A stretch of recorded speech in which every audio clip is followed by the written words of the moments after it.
جب اللہ آپ کا نصیب لکھتا ہے تو اس نصیب میں یہ بھی لکھتا ہے کہ اس تقدیر کو میرے بندے کی دعاؤں کے سوا کوئی بھی نہیں بدل سکتا۔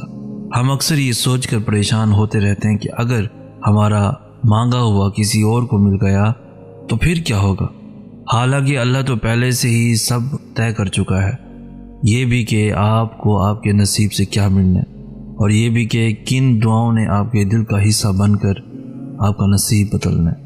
تو پھر آپ کیوں ان وسوسوں میں پھنسے ہوئے ہو کہ کہیں دنیا ہم سے ہماری چاہت چھین نہ لے؟ آپ کی دعاؤں کا محافظ تو اللہ ہے، اور اس کی حفاظت میں کسی کا لکھا ہوا کسی دوسرے کو کبھی نہیں مل سکتا۔ جو بھلائی اللہ نے آپ تک بھیجنی ہے وہ آپ تک ہر حال میں پہنچ کر ہی رہے گی۔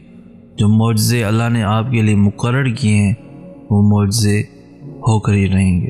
کوئی بھی اس ہونے کو نہیں ٹال سکتا سوائے اللہ کے۔ جس پر اللہ نے ہمارے لیے پہرے بٹھا رکھے ہیں اسے ہم سے کوئی بھی نہیں چھین سکتا، کوئی بھی نہیں۔ یہ جو زندگی کی ٹھوکریں ہوتی ہیں نا، یہ رب کی طرف سے بلاوے کا پیغام لے کر آتی ہیں۔ آپ نے دیکھا ہوگا ہم اپنی غفلت سے بھری زندگی میں حقیقت سے بے خبر جی رہے ہوتے ہیں، ایک دم سے ایسی ٹھوکر لگتی ہے کہ ہمارے پاس سجدے میں گرنے کے علاوہ کوئی راستہ نہیں بچتا۔ یہ ٹھوکر دراصل وہ الارم ہوتی ہے جو ہمیں جگانے آتی ہے، جو ہمیں اپنی سمت کے متعلق آگاہ کرتی ہے، ہمیں رب کے حضور لا کر پیش کر دیتی ہے۔ ٹھوکر کے بعد مرہم ملتا ہے، سکون ملتا ہے۔ وہ جو رب ہے نا، وہ اپنے بندوں کے لیے ٹھوکر میں بھی خیر بانٹے ہوئے ہے۔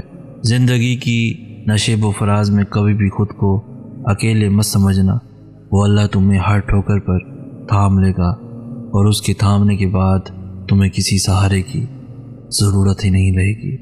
اللہ قرآن پاک میں فرماتا ہے کہ یقیناً تمہارے اس غم کا انجام آغاز سے بہتر ہوگا۔ پھر کیوں تھک گئے ہو، کیوں راہ میں ہی رک گئے ہو، کیوں خود کو ان غموں تک ہی محدود کر لیا ہے، کیوں دعا نہیں کرتے ہو؟ اللہ نے خود تم سے وعدہ کیا ہے کہ اگر ثابت قدم رہو گے اور اللہ پر یقین رکھو گے تو ہر کہانی کا اختتام پرسکون ہوگا۔ اس غم کا آغاز جیسے بھی ہوا، جس سے بھی ہوا، مگر اس کا اختتام بہت پرسکون ہوگا۔ یہ جو طوفان تمہارے سینے میں اٹھتا ہے یہ بھی مدھم پڑ جائے گا۔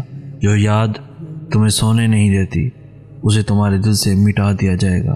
جو تمہیں چاہیے وہی تمہیں دے دیا جائے گا، جو بہتر نہیں اسے بہتر بنا دیا جائے گا، اور جو چھوڑ گیا اس کے بدلے تمہیں اس سے بھی بہتر عطا کر دیا جائے گا۔ پھر کیوں شک کر رہے ہو؟ اپنے رب کی رحمت پر بھروسہ رکھو، اب جو ہوگا انشاءاللہ بہت بہترین ہوگا۔ جب آپ کو کوئی راستہ نظر نہ آئے، حالات بالکل ناممکن لگنے لگیں اور راستے تنگ نظر آئیں، تب اور بھی زیادہ یقین سے دعا کرنا، کیونکہ یہی وہ وقت ہے جب سب سے زیادہ ہمارا صبر آزمایا جاتا ہے، اور اس کے بعد ہی ہماری دعائیں قبول ہونی ہوتی ہیں۔ اور ہم نے جیسے باقی امتحان پاس کر لیے، اسی طرح اس امتحان میں بھی کامیاب ہونا اللہ پر توکل کے سبب ہے۔ اللہ سے زیادہ کون سمجھتا ہوگا بندے کے دکھوں کو؟ وہ خالق اپنی تخلیق کی ہر ایک نس سے واقف ہے۔ اتنا تو مانتے ہو نا؟ اگر جانتا ہے تو پھر اس نے شراب کو حرام کیوں کیا؟ وہ جانتا ہے کہ میرا بندہ کن اذیتوں سے گزرے گا، پھر بھی اس نے نہیں کہا کہ تھوڑی سی پی لینا غم بھلانے کو؟ کیوں نہیں کہا اس نے؟ کیوں نہیں کہا اس نے کہ جب تک نکاح نہیں ہوتا تب تک کسی بھی عورت سے عارضی تعلقات بنا لینا زنا کو حرام کیوں کہہ دیا اس نے؟ خدا بہترین سراہنے والا ہے حسن کو، لیکن اس نے غیر عورت کے جسم دیکھنا اور سراہنا حرام کیوں کہہ دیا؟ کیوں اس نے کہا کہ آنکھوں میں آگ بھری جائے گی؟ کیا وہ نہیں جانتا بندے کا دل بہلانے کو کچھ تو ہونا چاہیے؟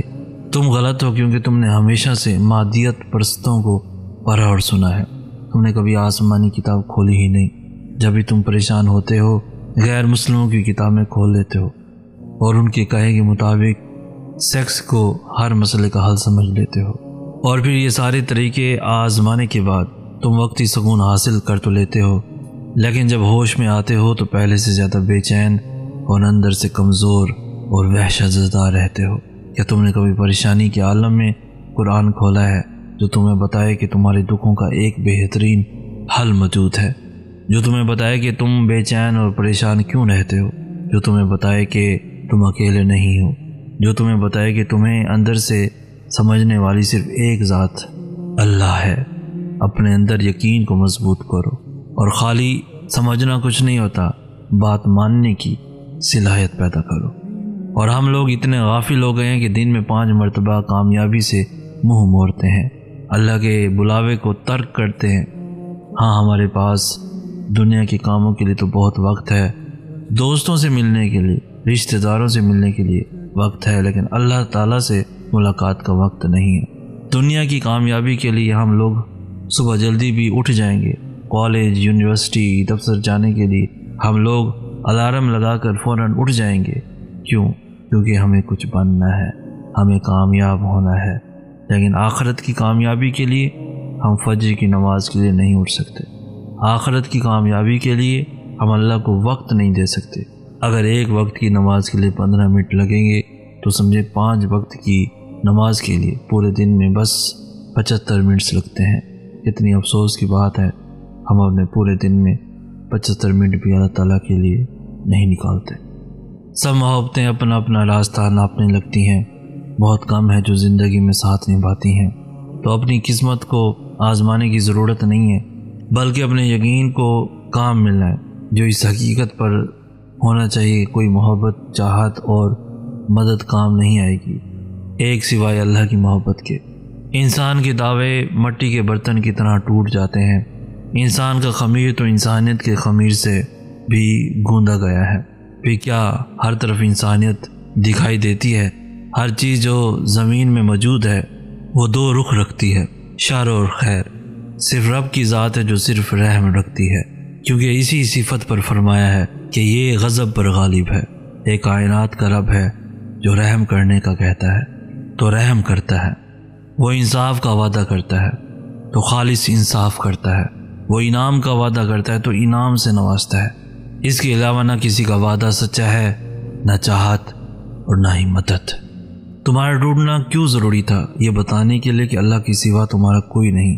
تم جس سے بھی اللہ سے بڑھ کر امید لگاتے ہو اسی کے ہاتھوں توڑے جاتے ہو، کیونکہ قرآن کبھی جھوٹ نہیں کہتا اور مکری کے جالوں سے بھی زیادہ کمزور ہوتے ہیں یہ دنیا کے سہارے۔ بس تمہیں توڑنے کا مقصد تکلیف میں مبتلا کرنا نہیں، بلکہ اپنے رب کی پہچان کروانا ہوتا ہے، اور جب تم اپنے رب کی پہچان کر لیتے ہو تب تم اس کی رضا میں راضی رہنا بھی سیکھ لیتے ہو۔ پھر وہ رب اپنی رضا میں راضی رہنے والوں کی رضا بھی کبھی ادھوری نہیں رہنے دیتا۔ بس پھر وقت کو تھوڑا وقت دو، چیزیں واپس اپنی جگہ پر آ ہی جاتی ہیں۔